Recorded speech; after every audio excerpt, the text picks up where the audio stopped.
I'm tearing into Nickelodeon again, and I'll never get tired of it either. So, you probably know what Nickelodeon is by now, and what they've created in the past, and what kind of monsters it housed at some point. And you most likely know about how badly they treat their newer cartoons, and how they pretty much need SpongeBob SquarePants in order to stay alive. Both Nick and Cartoon Network are in pretty dire situations nowadays, which sucks, but they only have themselves to blame. But there's something that not a lot of people talk about when it comes to Nickelodeon in particular. They try way too hard to be trendy.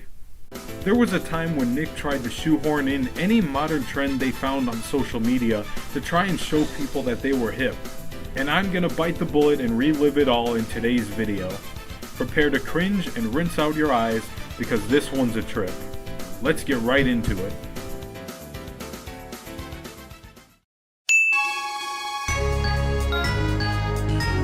"2016. It was a year of sorts. It certainly wasn't great, as there were many questionable events happening in the world, and definitely not for the better. I remember this year vividly. At the time I was just starting middle school. There was one thing that was still mildly popular at this time, and that was Vine. You all probably know what it was. It was a brain rot app, similar to TikTok. I ate this crap up when it was new. I remember watching so many of those stupid Savage Moments Vine compilations, or the SpongeBob in the Hood Vines, or the D's Nuts Vines. Hello? These nuts? Got him! And of course the classic RKO out of nowhere edits.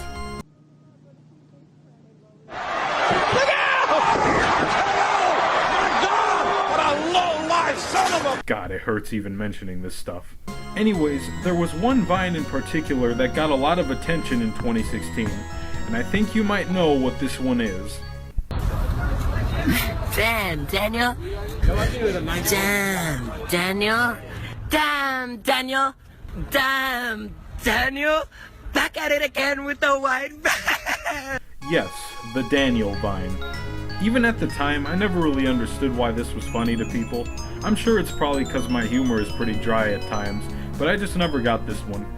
But everyone at my school kept repeating it at the time. I actually felt bad for any students named Daniel. Eventually, at some point, Nickelodeon caught wind of this growing trend and figured, hey, this is what the kids seem to like nowadays, let's do that. And then one day, while I was flipping through the channels on my TV, I saw this. You saying, dang, drummer, dang, doctor, dang, Nick back at it again with the Saturday night. Now I know I'm the last person to decide whether or not something is cringe. I mean, you're watching a video from a talking persona right now. But I audibly sighed when this commercial aired. It was clear that this was a desperate attempt to be trendy.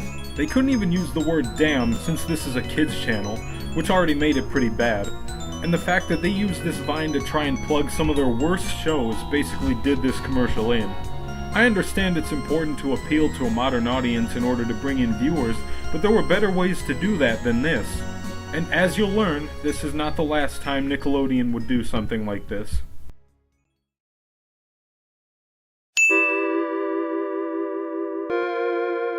Here's yet another instance of Nickelodeon trying to copy a trend of internet memes. This time, it's the Thug Life meme. Just like the previous entry, these were mostly found in Vine compilations. I also alluded to these when I mentioned the Savage Moments compilations earlier. They were basically these edits of some scenes from a movie or TV show where a character says something a bit edgy, only for the scene to be edited with the character wearing shades and smoking a joint while rap music plays. There's no way I can explain this without it sounding dumb. These were all over the place at one point, so naturally it began to reach larger companies, and Nickelodeon was one of them. It resulted in this mess of a commercial. Deal with it. I just mopped the floor with you. Deal with it. Uh-oh. Deal with it. If they really wanted to get people's attention, they should have just used one of the actual Savage SpongeBob Vines. What? These nuts? I'm just joking, don't do that. It wasn't the worst thing I've seen, but it still radiates boomer energy. It's worth noting that using trendy quotes and stuff was pretty common during this time, or actually during the entire 2010s. I'm sexy and I know it.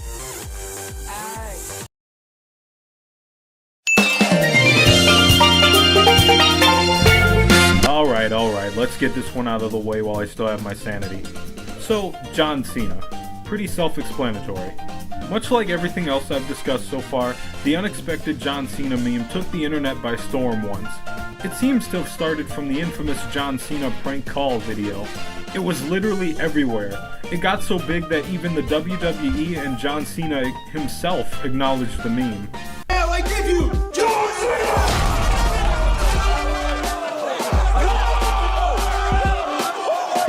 It's one of many memes involving John Cena, others including Bing chilling and more. Of course, Nickelodeon once again caught wind of this meme. A little bit too late. Enter the 2017 Kids' Choice Awards.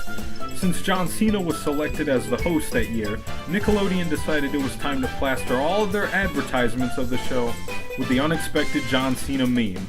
This was already 2 years after the meme was popular, meaning it was dated by that point. But Nickelodeon made sure you knew he was there. There was even a really awkward remake of John Cena's theme song featuring some of the new lyrics, and it sounds really weird. The time is up, my time is now. Kids' Choice Awards, my slime is now. Everyone will be saying, Oh my gosh, you see this? I wish I could say this was the weirdest thing he's done for Nickelodeon, but that clearly isn't true. There were tons of goofy skits that he took part in whenever he was there. And so, Nickelodeon continues to latch on to popular trends, whilst making them as cringe as possible. Cena's so excited, he's peeing slime! Bark!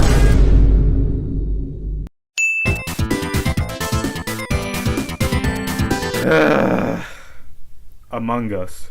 I'm not even going to explain this game to you. If you've been using YouTube for at least the last 5 years, you've seen this game at least once. Among Us dominated 2020, despite the fact that it came out in 2018. But anyways, there were of course a lot of memes, for better or for worse, and the game started to pop up all over the place. Around this time, Nickelodeon released a miniseries called Portal Chase, which was a tie-in for the game of the same name. Of course, with Among Us being a popular topic, Nickelodeon tried to reference the game in one of their Portal Chase segments. And it's about as good as you'd expect, meaning it wasn't. I think this scene explains it all.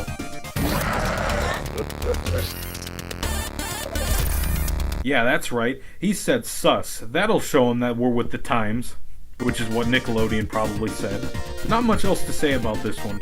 Aside from that, these shorts aren't really that bad. Though they aren't great either. Just the usual slop modern Nickelodeon produces.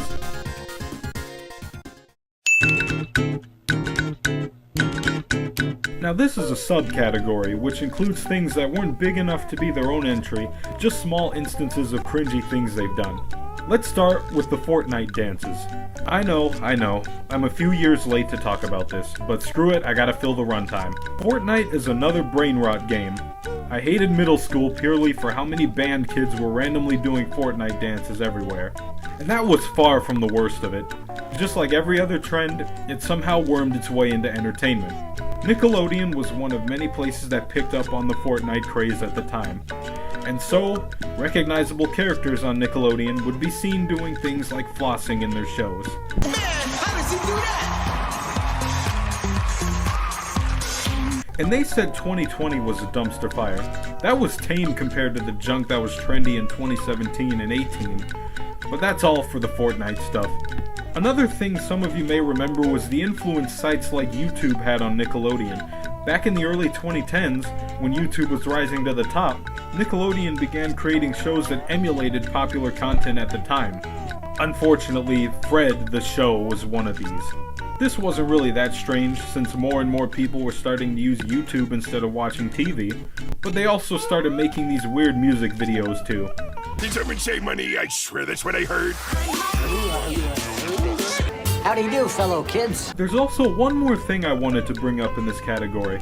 Around 2012 or 2013, I want to guess, Nickelodeon started making these commercials called the Funny Video of the Week.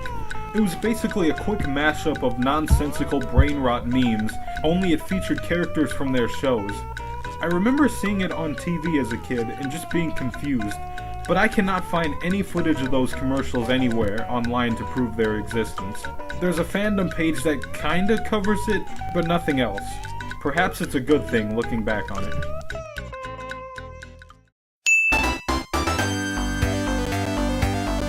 Yeah, you probably knew this was coming. This video wouldn't be complete without the prime example of cringe. Now, once again, I was a fan of this stuff when I was younger, and I'm somewhat nostalgic for it, but looking back at this as an adult is very different. In 2015, the song Watch Me by Silento was very popular. Actually, popular might even be an understatement. Everyone was dancing to this song. I mean everyone. We literally squashed beef by seeing who was better at dancing to the song. It was all about watching you whip and watching you nay-nay. Jesus Christ, that sounded bad. Anyways, Nickelodeon somehow got a hold of Silento in order to promote their lineup for an upcoming Labor Day that year. This resulted in the infamous commercial. Nickelodeon, Labor Day weekend. My soul hurts watching this again. Now do it a flip, now you gon' take it. I'm out of control! This just goes to show that not everything ages well over time. This song was rewritten to include things from Nickelodeon's cartoons, which, just like the John Cena entry, never works. Do the Harvey freak, do the Harvey freak. And then they roped their best cartoon into this mess. Poor Harvey Beaks. Now we dance, we dance. Not exactly winning anyone over with that dance, or that show. I could go on and on about this commercial, but the point is that this was the biggest example of Nickelodeon trying to stay relevant by appealing to a younger generation. And it's definitely not helped by the later events surrounding Silento himself. All things considered, the 2010s was a very, very weird time for Nickelodeon. Thanks for watching this video. Be sure to leave a like and subscribe to the channel if you enjoyed what you just watched. Be sure to also check out my official TeePublic merch store and check out my artwork. The links are in the description. Thanks for watching, and I'll see you next time.